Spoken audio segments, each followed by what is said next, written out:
Good Tuesday morning, and welcome to this edition of Radio Free Professional Wrestling. Yes, I'm Shawn, and I'm along with my tag team partner, Ashlee.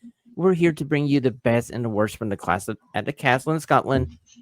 And I may hurt some people because what I believe as being one of the best finishes I have seen in recent memory, it might not be the match you're thinking about, guys. Ashlee, how you doing? I'm doing good.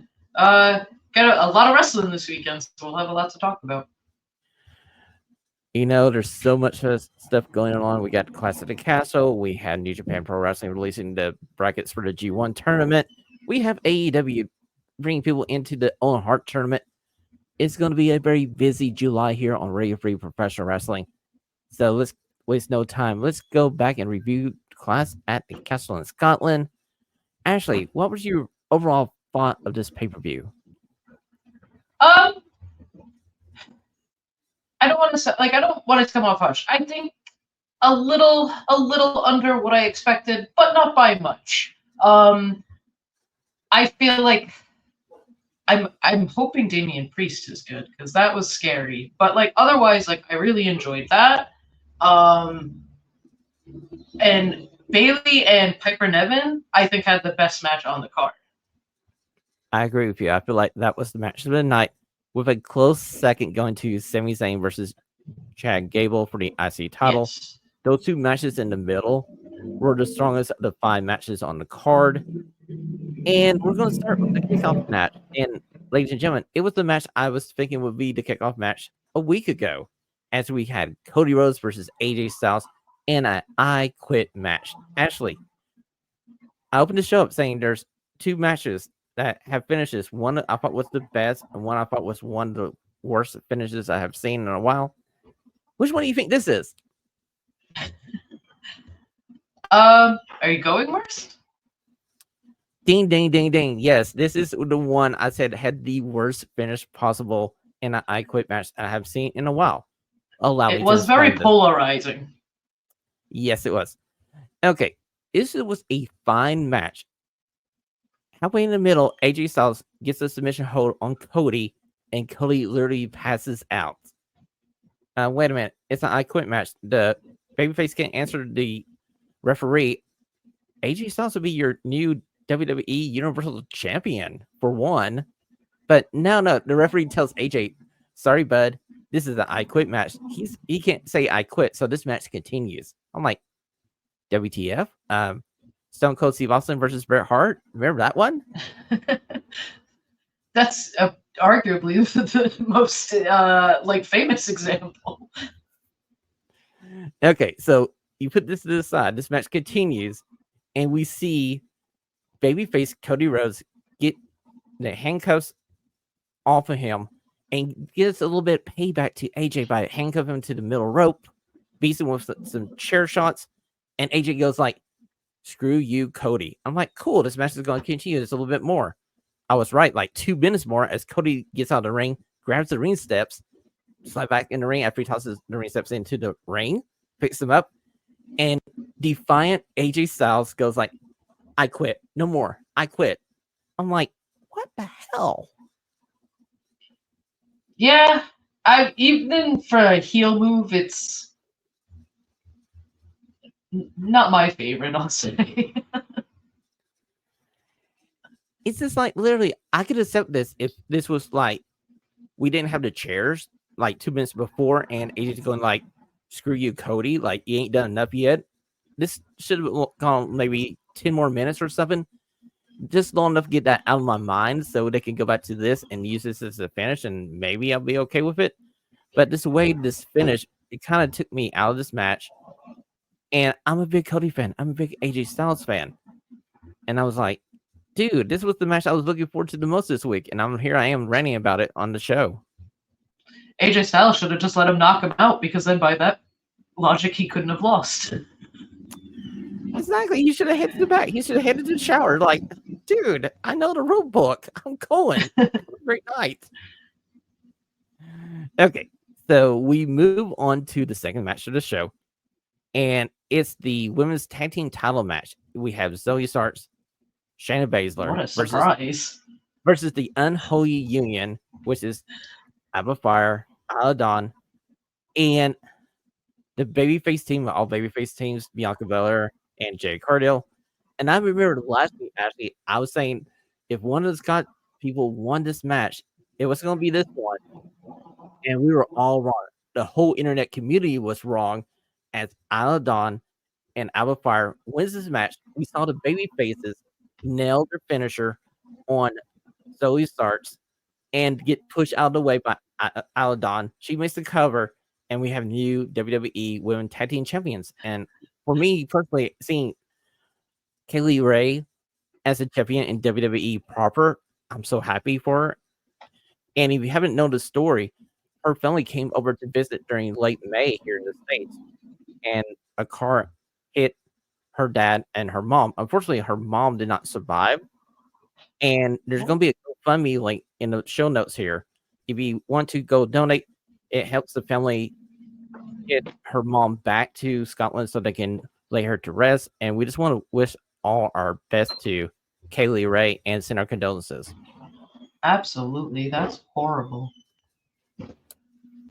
So, going to the press conference after this show, Triple H made sure to mention that it wasn't the only reason they changed the titles around was for this feel good moment with Kaylee Ray. He told the people in attendance that these two ladies have earned it, and granted, they are a good tag team, but it was a very surprising end to the second match. Yeah, honestly, I honestly thought of you when the finish happened because I remember last week when we did like the predictions and everything, you were like, I would love to see them win the titles, and then they did, and I was like, oh wow, because we all just assumed they're going to be pushing this Jade and Bianca train along, and it's kind of cool. Like this is a cool moment, and they should capitalize on this and push these ladies further up the card and keep them there. Exactly. I can't wait to see what they do next with this story. I feel like you can have the babyfaces chase Aladon and Alba Fire. Now let's move on to the third match of the night. And memory serves me right. It's the Intercontinental title match, and it's going to be Sami Zayn versus Chad Gable. This was a fine match. It had an interesting story as Gable was trying to get every member of the Alpha Academy to cheat for him as he distracts the referee. So the crazy spot on the night where the crowd started chanting "UF up" to Chad Gable was they're on the floor. Sami Zayn pushes Chad Gable into Matt Scene, and Otis turns to Chad Gable going like, "Did you just chop block our girl?" And the look on Chad Gable's face was like, "Oh my word, I effed up." No, it was Sami. It was Sami. No, I like you said, like this is probably the second best match on the card. And Sami Zayn has always been one of my favorite competitors, so I'm always going to be like invested in his stuff.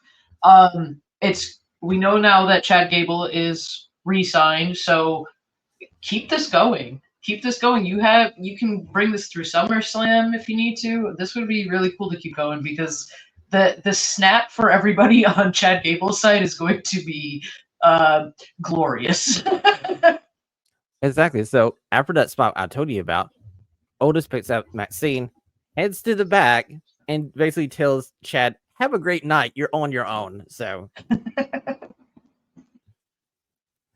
once that happened, I knew Sami Zayn was going to win. I felt like they were just giving a reason for Chad not to have a chance to win this title by cheating. So they removed his team from the side, and Sami basically won the match. And it was a fine match. I was happy with this match. So 2 out of 3 going into our fourth match. I'm pretty satisfied with this pay-per-view. Yeah. We'll say we had some cursed ropes in this pay-per-view though. Yeah, we did. We didn't talk about the one in the spot in the women's tag team title match where Jade slipped off the top during her hot tag. But that was honestly very scary. I hope she's good because that could be dangerous in any sort of way. That was just very scary. It was, but I was happy for her because she picked herself up, carried on real fast. So I was like, hey, for all you people who doubted Jade, she's getting better. We're on the journey with her as she's learning how to do all this professional wrestling. Right, and I saw so many harsh takes about like that happening to Jade. Like, it happened to AJ Styles too. Do you think like he needs like training too? Like it was clearly the ropes, because like there was like 3 or 4 like really noticeable issues with the ropes. It's not these performers, not all of these performers having this issue. Exactly. As we move to the fourth match of the night, as we have Bayley versus Piper Niven, there's a spot in this match where Bayley normally goes up to the top rope to do her like stomp as a lady's laying on the rope. She did it from the second rope this time. So we can see that the performers were notified of the issue with the ropes. Like we saw the referee talk to AJ Styles about it before that match. But this Yeah, match, no, that's good that if she like didn't feel comfortable, that she like realized like, hey, I can't do this right now. But like we were saying, like this is clearly just an issue with the ropes. Like too much slack maybe. I They looked a don't know little personally. like shaky. I was being it was being like a very warm day in the UK. They had been going through a very warm summer, like unusually warm for the UK standards. I just wonder if maybe humidity or something caused those ropes to get a little more or slick than what they're normal. But let's get back to Piper Niven versus Bayley, probably the best match of the night. And after the tag team surprise win, I was going, okay, they're not going to let Piper beat Bayley here. But Piper had a good showing in defeat. This was a good showing for Piper Niven. I feel like you could replay this match at Money in the Bank. Yeah, I think for somebody who hasn't had much time recently, like it was a good showing for her and a good case for her to get more time. And Chelsea Green was a national treasure yet again. As Bayley stomps on her hand, she jumps up on the side of the ring, yells at Charles Robinson, going like, "She got my hand. Throw her out of the match. She got my hand." So he tosses her out of the match. And we get this surprise luchador come down to try to help Piper Niven, but who was that?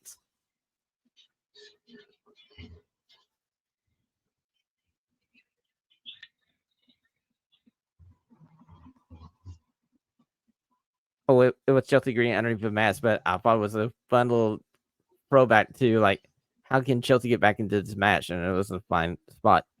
But Bayley doesn't. We saw a belly to belly off the second rope, not for the 3 count. Piper Niven kicks out, so Bayley goes to a crucifix bomb for a pin. That looked very good.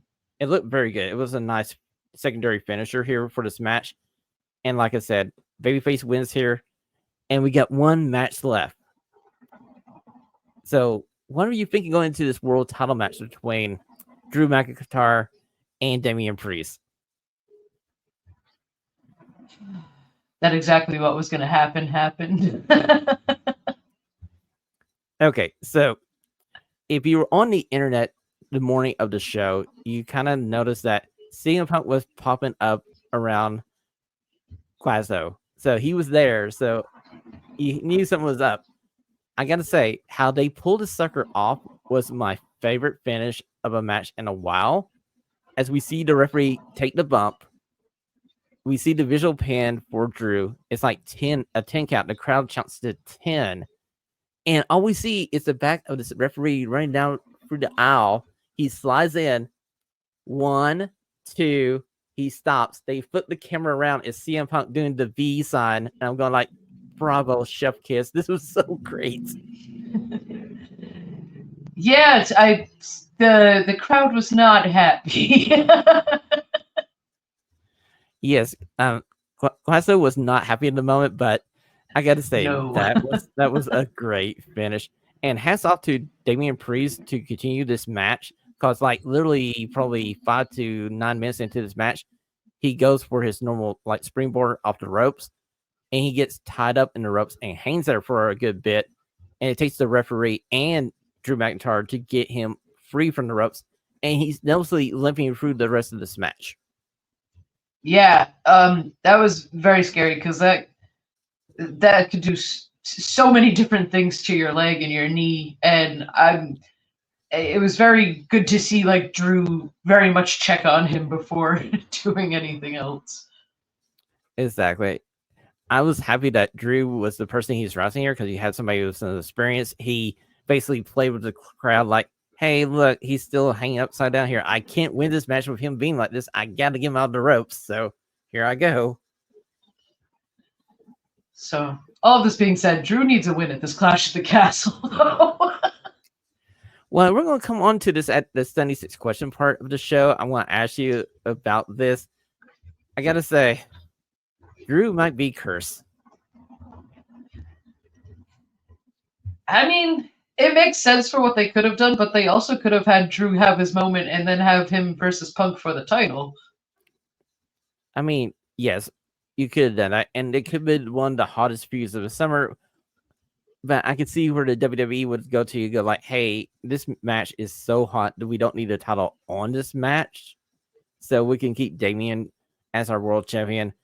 And maybe they're going to have Damian Priest versus Gunther down the road. We got to see how that plays out. This has been your Clash at the Castle Scotland review on Radio Free Professional Wrestling. Ashlee, let's catch everybody up on the news of the week as we go over to the Control Center.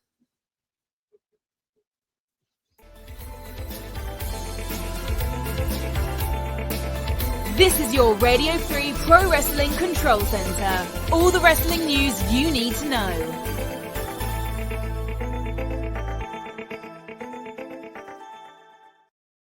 Okay, Ashlee, my very first news story for you this week. Jeff Hardy on Friday night made his return to TNA Wrestling as they were having their Against All Odds premium live event. In the main event, it was Moose versus Matt Hardy. Moose is a member of the System. They were beating down on Matt Hardy after the match, and Jeff Hardy's music plays. He comes out and makes a save, and he got a great pop from the TNA fans. Oh yeah, Jeff Hardy's always going to get a great pop no matter where he goes. I think this might be the least surprising AEW departure. When Matt left, I think it was pretty much a done deal that Jeff was going to follow him. He followed him to AEW, so following him to TNA makes so much sense. I hope it can work out a little bit better for them there. They sort of struggled to get on kind of the same page and on the same page with AEW while they were there. So here's to hoping they can get back on track and maybe do something big in TNA. Exactly. I feel like their time in AEW was kind of cursed in a way. We had the entry to Jeff Hardy and Matt Hardy, and we also had some legal trouble with Jeff Hardy there as well. They had to deal with.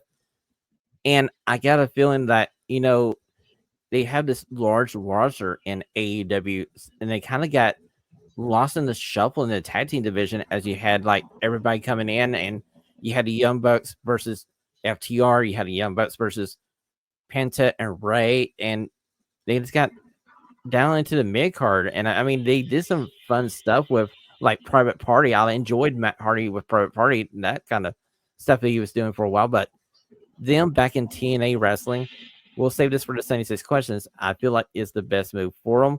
Let me go to my next news story for you.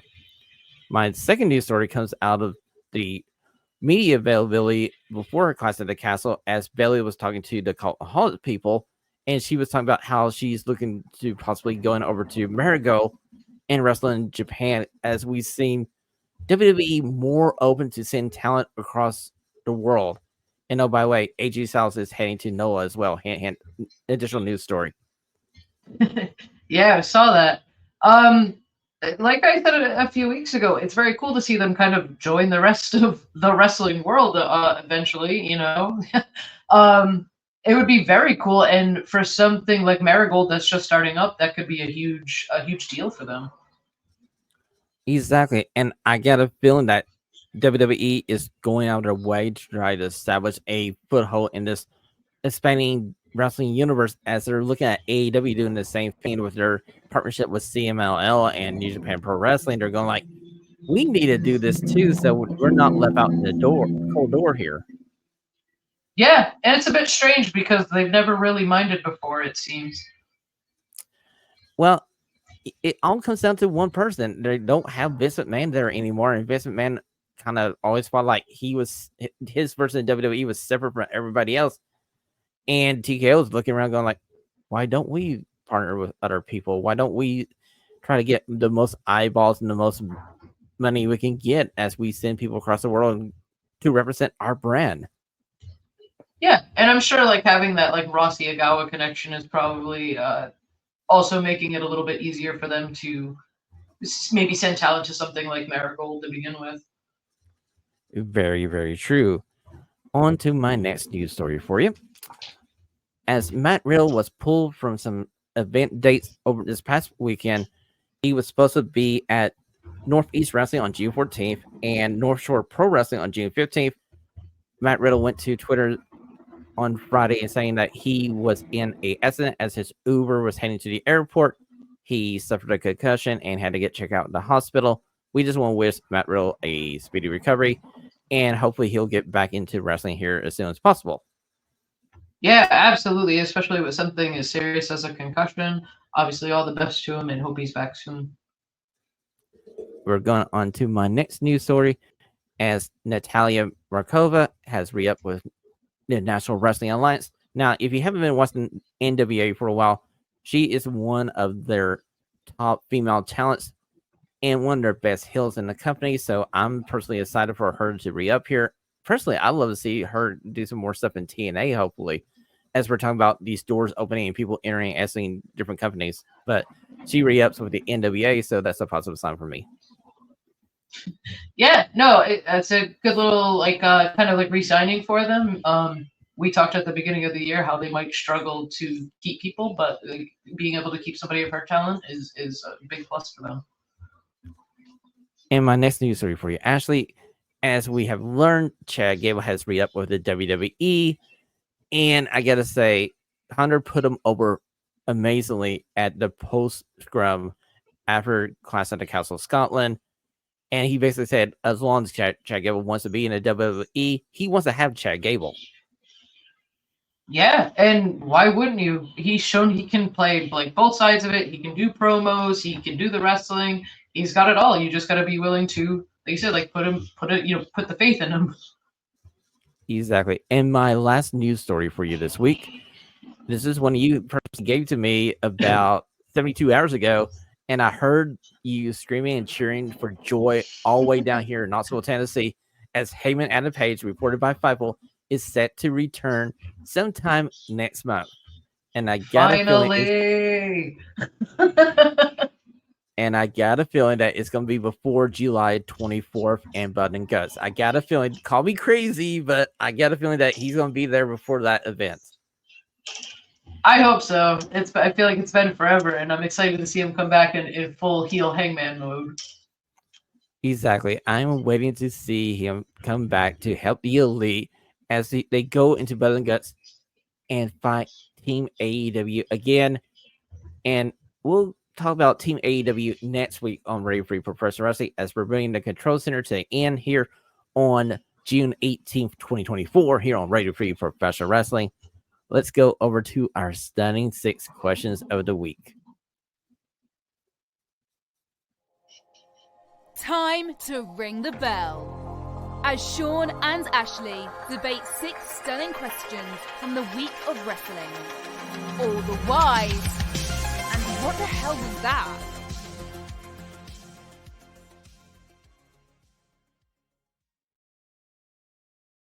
Okay, Ashlee, my very first stunning question for you.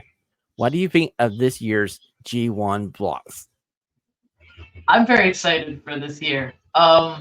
As I was saying before we started recording, I feel like they've tried to do a lot of like extra things with the G1 over the past few years, maybe to try to like drum up some more interest or something. But I feel like this is perfect. You have a couple of surprises, but you have a lot of people who deserve to be there. Very true. So allow me to present you with A block. A block has Shota Umino, Naito, Shingo Takagi, Sonata, Great Khan, Zack Sabre Jr., Gabe Kidd, Jay Lee, your favorite professional wrestler in the whole wide world, Evil, and there's a set of A block talent. One person will finally get this 10th and final spot through a tournament, and we have that qualifying tournament bracket up here just in a minute for you. But Ashlee, what do you think of A block? I love this block, honestly. This is going to be good. You know, when I first saw this block come out, I was going like, David Brightly is going like what did Zack Sabre Jr. do to get this disrespect? Because it's going to be hard for Zack Sabre Jr. to get out of this bracket. It is, but I want him to. I mean, I'm right there with you, Ashlee, and I know David would be too. I feel like, if not now, when was Zack Sabre Jr.?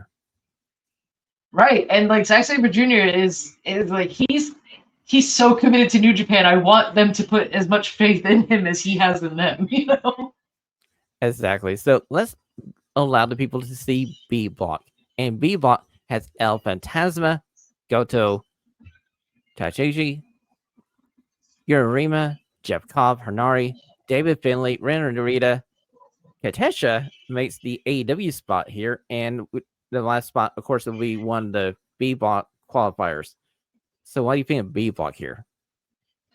I like B Block as well. I'm pretty excited for like Yota Tsuji and Konosuke Takeshita. I think that'll be good. Or like Jeff Cobb. I can't wait. Jeff Cobb alone is worth the B Block watching B Block. Okay, so when I saw this bracket come down, I was going like Jeff Cobb versus Hernari. Whatever day that is, I'm circling that, and I'm going to literally get up early to watch this freaking match. I gotta say, they're going to beat the hell out of each other. Very true. They didn't do no favors to David Finlay for your IGP Global Champion because, dude, this bracket is brutal too. This is like the monster bracket, honestly. These are like some of the biggest boys in New Japan. Okay, so let's look at the qualifying group here. You have A Block in the red, B Block in the blue. And I think the most noticeable thing I saw of this is Chase Owen in the red and TJP in the blue don't have first round buys here, as they have to wrestle matches before going to the semifinals of this quick tournament to find that 10th and final competitor in each block. Yeah, nobody's getting a free ride this year, it seems. Exactly. I got a feeling we will not see Yano in this G1 tournament, and that's going to be a first for a very long time here. Yeah, no, I definitely I could see TJP pulling it off, but I think it'll be between Tana and TJP. You know what? At least the president of New Japan Pro Wrestling didn't totally give himself a free ride into this G1 tournament. He's going to have to at least win one match to qualify in that 10th and final spot. Right. You can't like nepotize yourself right into it. Exactly. And if we can keep Kenta from winning his qualifying match, I'll be perfectly happy. So if we can keep Kenta away, that'd be perfectly good for me. Yeah. Okay, so on to our second stunning question of the week. And I gotta say, our second stunning question is one for you, my friend. As we learned in the control center, Heyman Adam Page is on his way back. Who should he feud with first? So if I think we're kind of maybe both figuring that he comes back and joins up with the Elite as this heel. I would like to see him maybe take on some of these like pro AEW guys, like feuding with somebody like a Daniel Garcia. I think like Daniel Garcia is somebody who like AEW fans are not going to like not rally behind. So having Hangman try to work in a heel character against him, I think could be very fun. Hell, MJF is back in super ultra baby face now. Hangman versus MJF. Well, if memory serves me correctly, Swerve is your AEW World Champion, and we're already doing him versus Will Ospreay at Forbidden Door. That's in June. You flip the counter over. We need a world title match for All in London. Why not Heyman Adam Page versus Swerve in London for the AEW World title? Hey, that means that Hangman's in the Owen, and I'm for that. Yes, I feel like that would be the way I would go. I would have him cheat his way through the Owen Hart tournament to get that shot at Swerve Strickland. Because we need to finish this story. Because if we remember correctly, Heyman Adam Page said he would do everything in his power to make sure that Swerve Strickland was never the AEW World Champion. Yeah, and that means we could get Hangman Ospreay. That means we could get Hangman Shingo. That means we could get Hangman Pac. That means we could get Hangman and oh my god, that I love this. Put him in there and let's get all of these matches. I need Hangman and Danielson 4. That's personal though. Well, I gotta say, it's gonna be a very fun July watching AEW TV, and AEW does need a shot in the arm, and having Heyman come back, and as reported in Fightful as well, Sammy Guevara is on his way back too. Two of their younger talents coming back into the fold at a perfectly good time.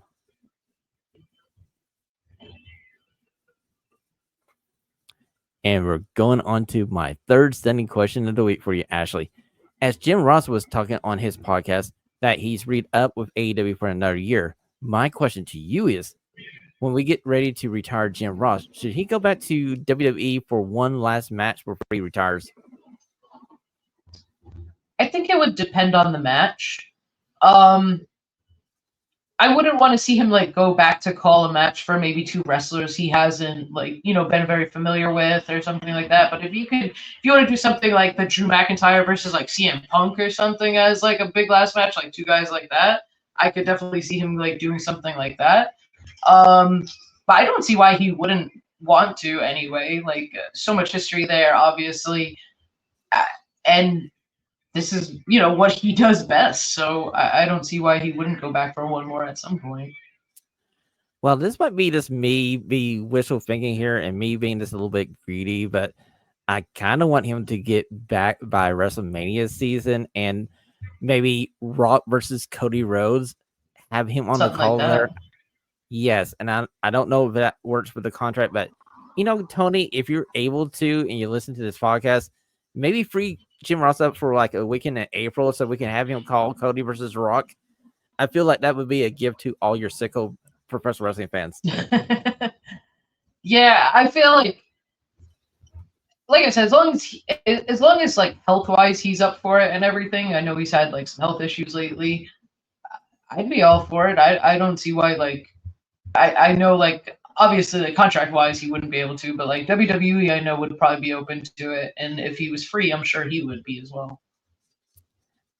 It's just something with with me, Jim Ross is that voice of my generation. I know there's a generation behind me now that it's Michael Cole and those people, and they're going like, Jim's falling off a little bit. But to me, it's kind of like listening to the person that I grew up listening to professional wrestling with is Jim Ross. He told the stories. He told the action in the ring. And I kind of want to have one last ride of him in WWE. Yeah, plus I think that's kind of where he excels now is like when you put him in like the big main event match and he can focus on that and stuff like that. I'll say at least in AEW, it's been probably like the strongest way for him to go. Very true. We'll come back to this question next year around WrestleMania season and see if I'm right or I'm just crazy dreaming here. On to my next question. Ashlee, this past Saturday, it was a 1-year anniversary of Collision, our favorite professional wrestling show. Literally, we started a podcast to review Collision called the Double Clothesline Podcast. So, Ashlee, what was your favorite moment from year one of Collision? Oh my God, how do I pick one? Like every Bryan Danielson match that's been on there. The Bang Bang Gang taking on FTR in that tag match might be like one of my favorite moments, one of my favorite matches on Collision, hands down.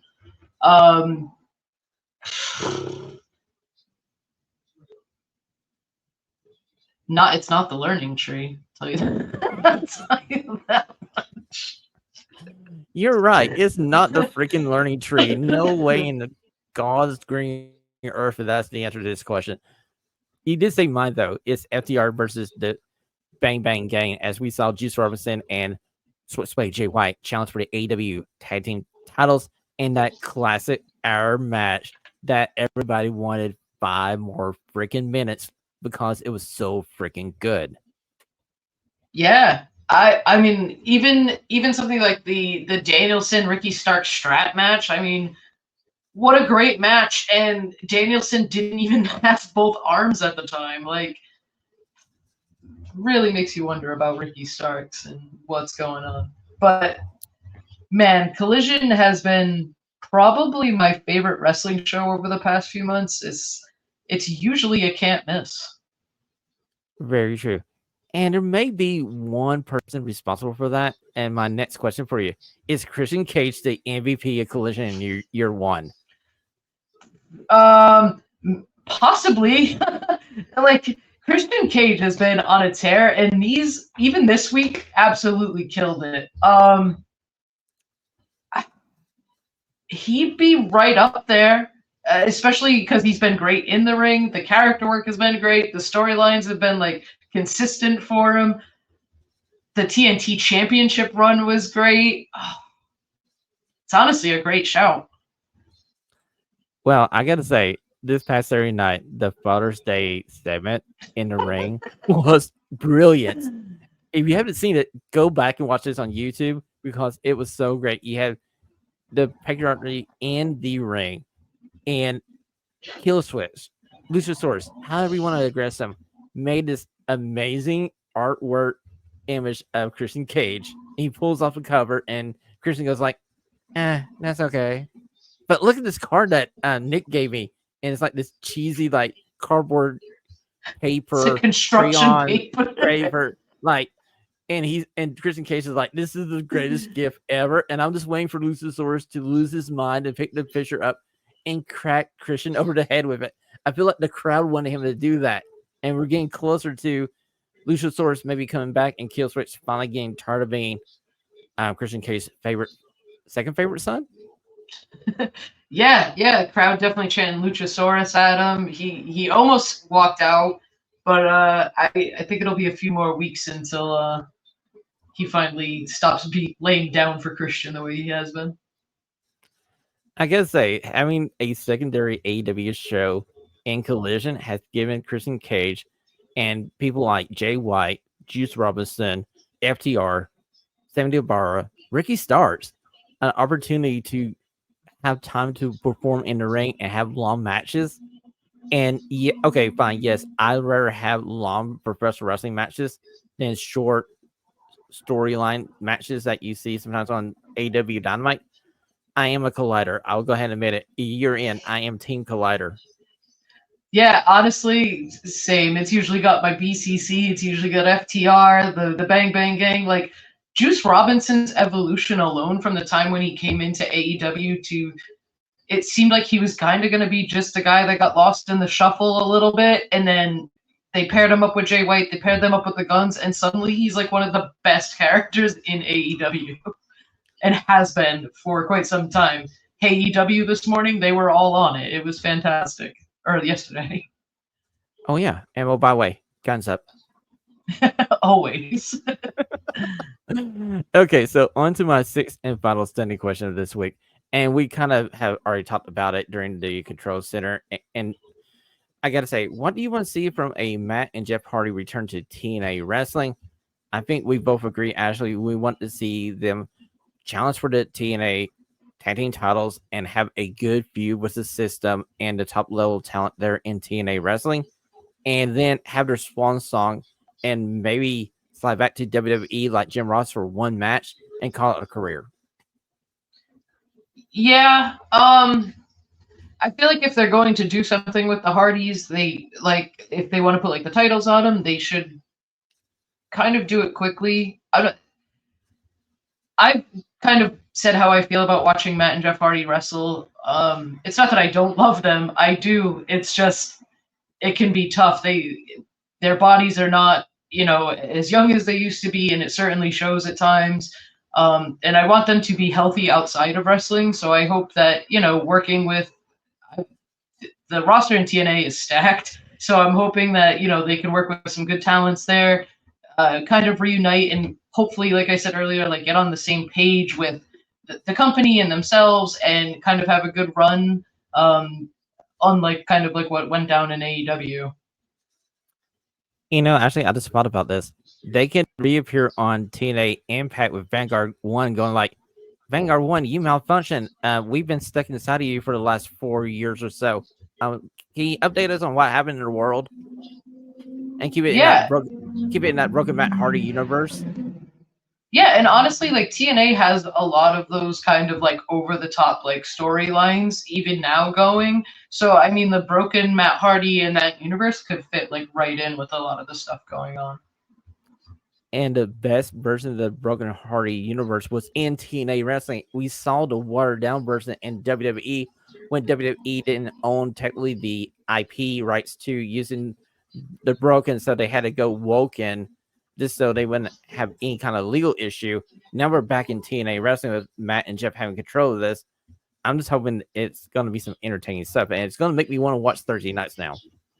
Yeah, definitely. Because like even Matt tried some of that stuff at the beginning of AEW, but I'll say I think it was like kind of hit and miss. Like some of the stuff was good, like the Stadium Stampede stuff I loved. I know that wasn't everybody's, but I loved that. But like some of the stuff that like with the drone and stuff, I know that some people didn't like, but I think right now TNA is a great spot where he can be featured as kind of like a higher card person. I think that's what he was looking for in AEW, and that's not something that AEW is really willing to give him.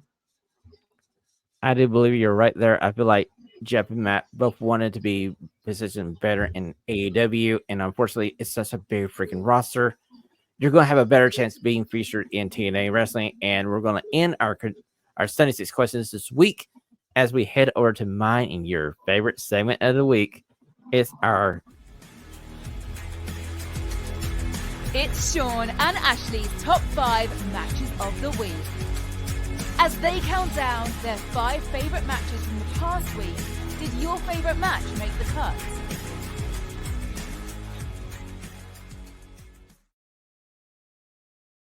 And Ashley, it's our top 5 matches of the week. And do you want to go first or you want to go second?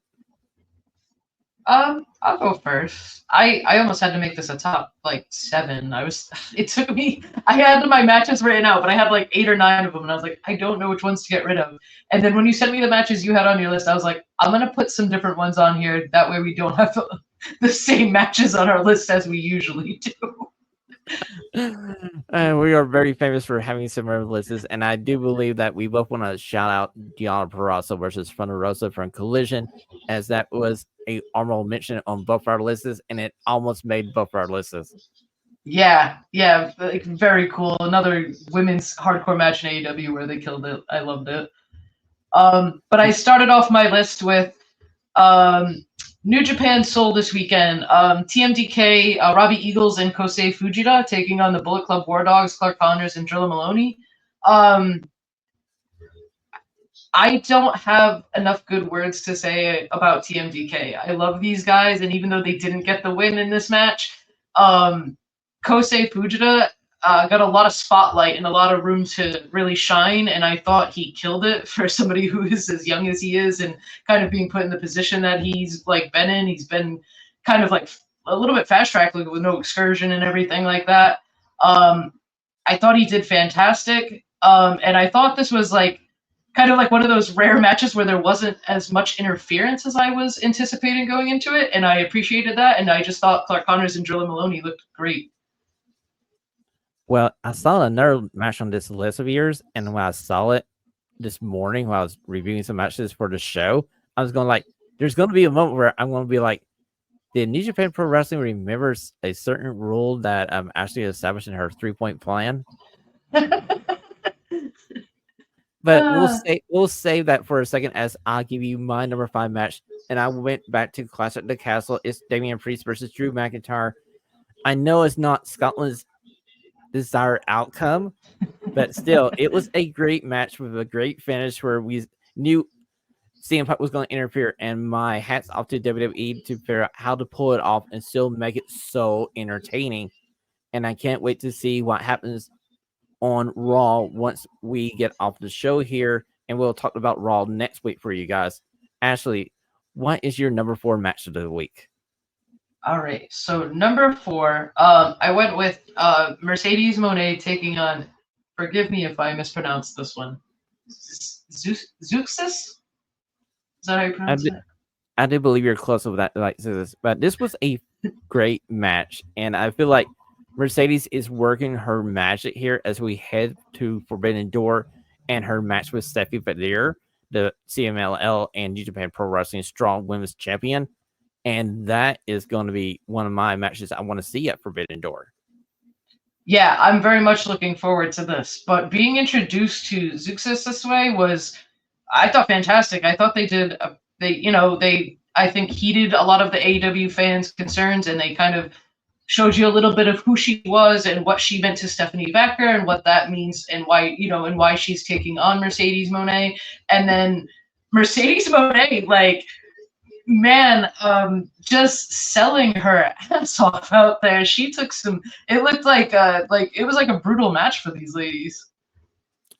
I gotta say, a lot of people may owe Mercedes Moné an apology because they thought she was coming into AEW not at 100%. And just look at what she's done in the past month in the ring, and you're going like, I think we owe her an apology. Yes. For sure. She looks fantastic. Okay, so my number 4 matchup this week came from New Japan Soul, as it's for the IGP Global title as Sonata versus David Finlay. And David Finlay rights the one wrong in his mind, his loss to Sonata last year at the New Japan Pro Wrestling Cup in an excellent match. And I gotta say, Sonata did Dum Dum Babyface. He had the submission locked in, and David Finlay was working to get out of it. And I felt like maybe the referee should call this match. He lets go. He goes up to the top rope. David Finlay gets his knees up, hits his finisher, and David Finlay retains his title. Yeah, no, this was a very good match. It was nice to see both guys who have kind of recently come back from injury look so good. David Finlay, I feel like people are still a little split on him, but he's looked pretty good his last few, like, I would say this, since the start of the year, actually. I'm just wondering how long he's under contract with New Japan Pro Wrestling, because I got a feeling there's a future in the WWE for that gentleman once he gets available to negotiate a contract. Oh, I wouldn't see why not, but you would hope that New Japan, if they want to keep him around, they should certainly try to work on it. They've lost quite a lot of talent. So I think they should maybe concentrate on keeping some of these people they're building up. And what better person to have as your evil foreigner than David freaking Finlay? I mean, like, I gotta say, dude is great. So, Ashlee, what is your number 3 match of the week? All right. So again, from New Japan Soul, El Desperado versus Show. This match was like 40 minutes or something like that. Steel cage match. Show trying to cheat at every opportunity. Classic House of Torture. El Desperado did not allow it and wins the Junior Heavyweight Championship. And I am excited for this reign and the challenges that Desperado is going to have, especially after winning Best of Super Juniors. Okay, Ashlee, I watched this match this morning, and I saw the steel cage, and I'm thinking, like, this might be just a little bit too early to bring the steel cage back for New Japan Pro Wrestling, because literally we just saw it back in February for the first time ever, so now we're at the second time ever. And I was going like, is the House of Torture going to get in this cage? Am I going to come here on the show and have to listen to Ashlee just go off about New Japan Pro Wrestling destroying their cage match during the second one as the House of Torture figures out how to climb the freaking cage or get into the cage? And I, for one, was happy they did not get into said cage.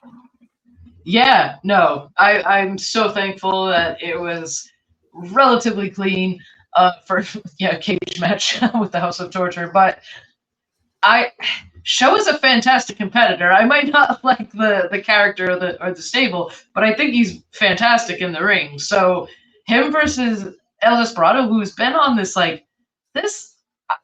he's always been good, but I feel like this run with through the Best of Super Juniors, winning it, and then this match has been phenomenal. I got a feeling that they get some big plans for him during the fall here. We'll just have to keep an eye on it here on Radio Free Professional Wrestling. And I'm going back over to Clash of the Castle for my number 3 match of the week, as it's Piper Niven versus Bayley for the Women's Championship. I gotta say, it was a great showing for Piper Niven, and I was hoping she would win the title here, and we would have had that feel-good moment for a second time in this show. But fine match. I'm happy Piper is getting this push. And go back to the media scrum. Triple H had a lot of good things to say about Piper Niven, so I feel good about her future in the company. Good. I hope this means she gets more time, because like I said earlier, she definitely showed that she can she's earned it, you know. Exactly. And we do need to see that Chelsea Green and Piper Niven joint WWE Women's Championship run. We need to see it. It's money waiting to happen, in my opinion, just personally. I might be biased. Ashlee, what was your number Okay. 2 match of the week? All right. So speaking of being a collider, my number 2 match from Collision is the Blackpool Combat Club taking on Shane Haste and Mikey Nichols from my boys in TMDK, Lio Rush and Rocky Romero. I just want to shout out Lio Rush because, again, like I said it last time I spoke about him, he's had like some hiatuses from wrestling. He kind of has, other things he does outside of it. And when he comes back, man, like, he's so good. I need so much more Lio Rush. I like how they kind of even brought him into the fold after a little bit, kind of rekindling things with like Dante Martin and stuff like that. But this was like a very cool kind of for like an 8-man tag team, but this tag team with TMDK, Lio Rush, and Rocky Romero is kind of a wild one, but I like it. It was like you got this game system, you just hit random for your 8-man tag match. You hit random, and you get this random tag team face off against the established Blackpool Combat Club. But it was a fun, entertaining match. And like you said, Lio Rush is having the best run of his professional wrestling career. And I remember him being back in the WWE. He had a decent run, and a lot of people had thought he falls short of what was expected of him. But this last run is great. Him in Progress, him in New Japan Pro Wrestling, him here in AEW. I mean, like, dude is on fire, and I think the sky's the limit for this guy wherever he ends up. I mean, like, if he does some more stuff in AEW, that's fine, but he does a lot of stuff in New Japan Strong and New Japan Wrestling proper. Yeah, and like he had like a little in-ring moment there with Bryan Danielson, and like, hey Tony Khan, can you do that one-on-one? I'd like to see Danielson versus Lio Rush, please. That's a match I never finally needed until I saw them locked up there during that 8-man tag match. I'm going like, yes, please sign me up too. I'll go sign up one. So my number 2 match was your number 3 match of this week, as it was El Dorado versus Show. And like you said, it was 40 minutes of a cage match. And thank goodness the cage did what it was supposed to do, keep the heels out. We saw the baby faces come down to pull the House of Torture away. So Ashlee must have been on the phone to President Tanahashi going like, dude, get down there. But this is a good match. If you have New Japan World, go back and watch this one. Very entertaining. Ashlee, what is your number 1 match this week? So number 1, again, because Collision. I am, before I say my number 1, I do want to shout out one that was another match that I did not know I needed, but was fantastic from Collision. Go watch it. Was Dalton Castle versus Hechicero. That was great. But for number 1 on Collision, I went with the other mixed tag match there. Orange Cassidy, Kyle O'Reilly, and Mark Briscoe taking on Roderick Strong, Kyle Fletcher, and Konosuke Takeshita. All of these guys in this match, I don't know how this could have ever been a miss. Mark Briscoe, I need more like promo time for him. I kind of need a bigger push for him. He's the Ring of Honor champion. He's showing up on Dynamite. He's showing up on Collision. He's not on Ring of Honor as much as I'd like, but man, Konosuke Takeshita obviously getting primed to head to the G1.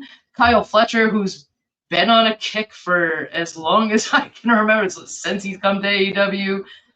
And Roderick Strong, coming out of this international championship run, I think he's so good. I love this character he has. I love his in-ring work. I'm excited to see if he sort of ends up taking over Undisputed Kingdom, because I just don't think Adam Cole is close to being back yet. Well, I'll offer you a counterpoint here. Why not just put Undisputed Kingdom off to the side? You kick Will Ospreay out of the Don Callis family, and you have Roderick Strong join the Don Callis family. I mean, like, it seems like a fit. I mean, literally, he's tagging up with them all the time now. Yeah, they seem to have like some sort of like backroom deal going. So, But I gotta say, that was a fun tag team match. And we're gonna have one kind of similar this week on AW Dynamite. So more fun for us to talk about next week on the show. But my number one match of the week is Rey Fenix versus Will Ospreay for the international title. Have you ever seen someone do a top rope hurricanrana and a guy just land on his feet and walk away like it's nothing? You now have. I didn't see that until like Wednesday night, and I'm just sitting there looking at Will Ospreay and going like, "You're not from this planet, are you?" He is an absolute like athletic freak. Oh, how about Rey Fenix? He took a spinning DDT from Will Ospreay and literally keeps up like in the same move and walks away from it. I'm going like, these guys are like Gumby. They're made out of mobile clay. Yeah, no, I wholeheartedly agree. What they do is not human.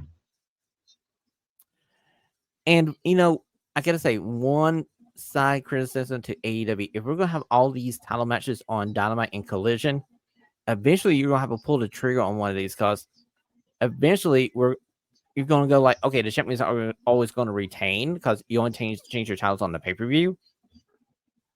I know don't get Will Ospreay's first loss on free TV, but I would have been perfectly happy seeing Rey Fenix with his international title after that match. Yeah, no, I feel like you're right about that. They feel like they do that with the Eliminators too. Like, what's the point of having the Eliminator match? Like, if no one's ever going to win it. Because they don't want to defeat their champions on free TV, so they do the Eliminator match so they can do that to lead to the pay-per-view.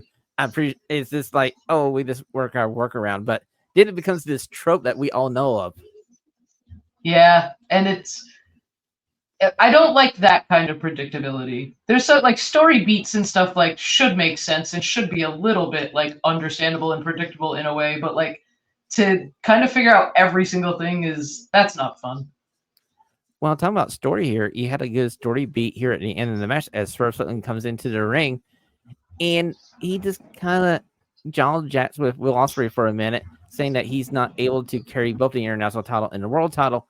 Will grabs the belt from him, holds both belts on his shoulders, and Swerve walks up to him, leans in and goes like, lucky we're still friends because if it was any other person on the planet, I would put them in the grave, and walks away with his title.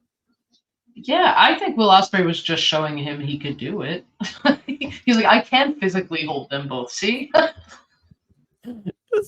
This is great ending to Dynamite. I feel like Dynamite had a great ending, and it made me excited for this Forbidden Door match between Swerve Strickland and Will Ospreay. So, Ashlee, before we get out of here on this episode of Radio Free Professional Wrestling, we have one announcement coming our way here. Let me work my way back up.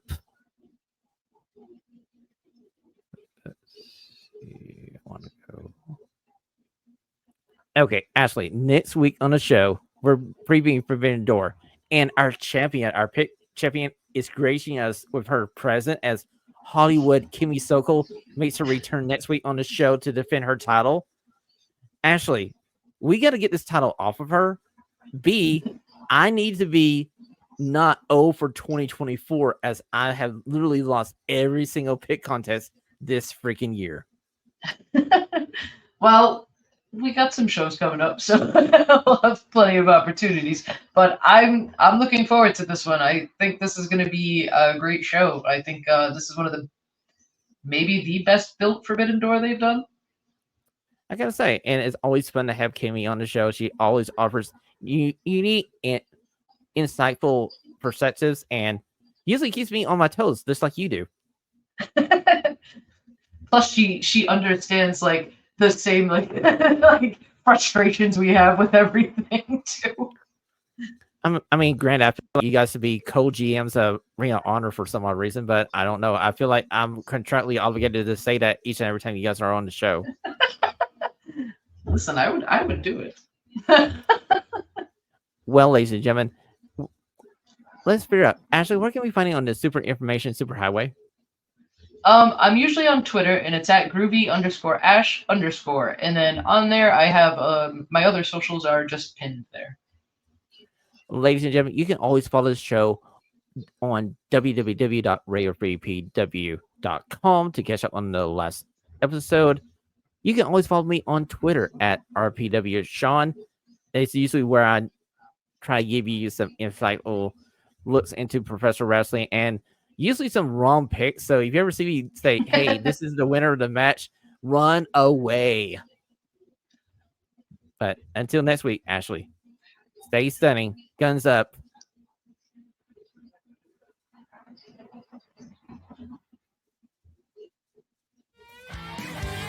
Christina here. On behalf of the guys, thanks for listening. Like the show? Do us a favor and share it with a friend. Have a stunning question? Email it to the show at radiofreeprowrestling@gmail.com. Until next time, this has been Radio Free Pro Wrestling. Stay stunningly.